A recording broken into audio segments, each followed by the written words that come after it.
చంద్రబాబు నాయుడు గారు అదే విధంగా లోకేష్ గారు కూటమి గెలిచినప్పటి నుంచి చాలా సీరియస్ గా ఈ ఇష్యూని తీసుకున్నారు. మొదట్లో గ్రీవెన్స్ మొదలైనప్పుడు 100కి 99 ఇష్యూస్ రెవెన్యూ ఇష్యూసే రావటం జరిగింది.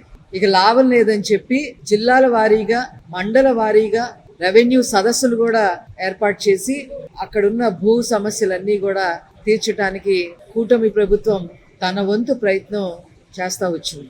అదేవిధంగా పాస్బుక్ సమస్యను కూడా మరి వారి దృష్టికి రావడంతో ఈరోజు మరి పాస్బుక్ కూడా విత్ క్యూఆర్ కోడ్ ఎట్లా వస్తుంది, ఏ రకంగా ఆ క్యూఆర్ కోడ్ పనిచేస్తుంది, ఏ రకంగా కొలతలు చూసుకోవచ్చు అని చెప్పి మరి క్లియర్గా చంద్రబాబు గారే దాని మీద ఒక వీడియో కూడా తయారు చేసి పెట్టడం జరిగింది.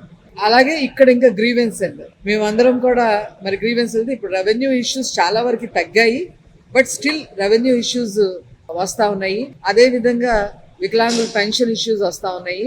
ఇప్పుడు సదరం సర్టిఫికెట్ మళ్ళీ తీసుకోవడానికి మళ్ళీ ప్రభుత్వం మళ్ళీ ముందుకు వచ్చింది. రేపు మే 30వ తారీఖు వరకు కూడా మళ్ళీ సర్టిఫికెట్స్ ఇవ్వడం జరుగుతుంది. సో ఈ ఇష్యూస్ అన్నీ కూడా సార్ట్అవుట్ చేస్తూ ఉన్నాము. మీరు గనక గమనించినట్లయితే అప్పటికి ఇప్పటికీ కూటమి ప్రభుత్వం మొదలైన నాటికి ఇప్పటికీ కూడా చాలా మార్పు వచ్చింది. గ్రీవెన్సెస్లో అందరికీ కూడా సమస్య పరిష్కారం అవుతున్నాయి.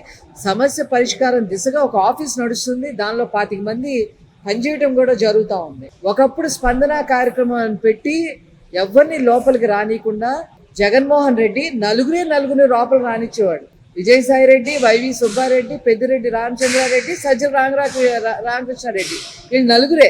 వీళ్ళ దగ్గర ఉన్న అర్జీలు ఏంటి? నన్ను ఎమ్మెల్యేని చేయి, నన్ను మంత్రిని చేయి, నన్ను ఎంపీ రాజ్యసభని చేయి అని చెప్పి చెప్పుకున్న వాళ్ళే.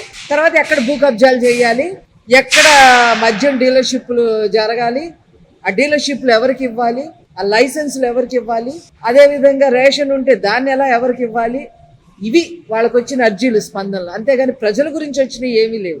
ఈ ప్రజల్ని కంప్లీట్గా వాళ్ళ హయాంలో దోచేయడం జరిగింది. ల్యాండ్ టైటిలింగ్ యాక్ట్ కూడా తీసుకొచ్చారు.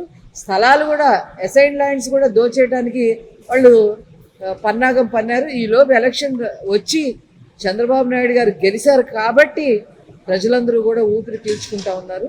వాళ్ళ స్పందన కార్యక్రమం అంత దరిద్రంగా ఏడ్చింది. ఈ గ్రీవెన్స్ క్వైట్ ఆపోజిట్. గ్రీవెన్స్ అన్ని చోట్ల కూడా గ్రీవెన్స్ స్వీకరించి ఇంతవరకు మా గ్రీవెన్స్ అవ్వలేదు, మేము ఇచ్చిన పని అవ్వలేదు అని చెప్పిన వాళ్ళు లేరు. They are very happy for it.